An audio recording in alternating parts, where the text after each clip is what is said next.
ডিম দিয়ে আমরা বিভিন্ন ধরনের রেসিপি বানিয়ে থাকি। আজ আমি আপনাদের দারুণ স্বাদের আর কম সময়ে একটা রেসিপি বানানো দেখাবো, যা থাকলে খাওয়াটা জাস্ট জমে যাবে। প্রথমে সেদ্ধ ডিমগুলোকে হালকা করে একটু কাট করে নিতে হবে। আর এদিকে আমি গোটা জিরে, গোটা ধনে ও মৌরিকে শুকনো খোলায় ভেজে নিয়েছিলাম। সেগুলোকে মিক্সির জারের মধ্যে নিয়ে ভালো করে গুঁড়ো করতে হবে।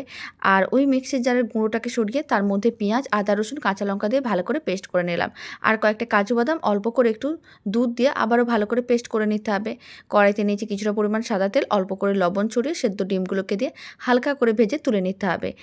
আর ওই কড়াইতে বাকি যে তেলটা আছে তার মধ্যে একটা বড় সাইজের কুচনো পেঁয়াজ দিয়ে দিতে হবে, অল্প করে একটু লবণ দিতে হবে। কুচনো পেঁয়াজগুলোকে হালকা করে ভেজে নিতে হবে। যখনই হালকা লাল হয়ে যাবে তখন মশলার মিশ্রণটা দিয়ে দিতে হবে, মানে আদা, রসুন, পেঁয়াজ, কাঁচা লঙ্কা যে পেস্ট করে রেখেছিলাম সেটা দিয়ে দিলাম। অল্প একটু লঙ্কার গুঁড়ো দিলাম, এতে কালারটা খুবই ভালো আসবে। মশলাটা যখন খুব ভালো করে কষানো হয়ে যাবে তার মধ্যে কাজু বাদাম বাটাটা দিয়ে ভালো করে মিশিয়ে নিতে হবে।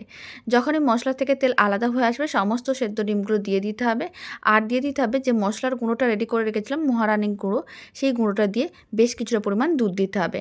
খুব ভালো করে মিশিয়ে নিতে হবে। এখন এর মধ্যে দিতে হবে অল্প করে একটু গরম মশলার গুঁড়ো, অল্প করে একটু লবণ, চিনি, মানে স্বাদ অনুযায়ী দিতে হবে। তারপরে 5 মিনিটের মতন রান্না করে নিতে হবে। তাহলে রেডি হয়ে যাবে দারুণ স্বাদের ডিমের মহারানি, যা থাকলে গরম ভাতে আর অন্য কিছুর প্রয়োজনও পড়বে না। বাড়িতে বানিয়ে দেখতে পারেন, খেতে ভীষণ ভালো হয়। আর ওপর থেকে অল্প করে চিলি ফ্লেক্স ছড়িয়ে দিলাম, দেখতে ভালো লাগবে।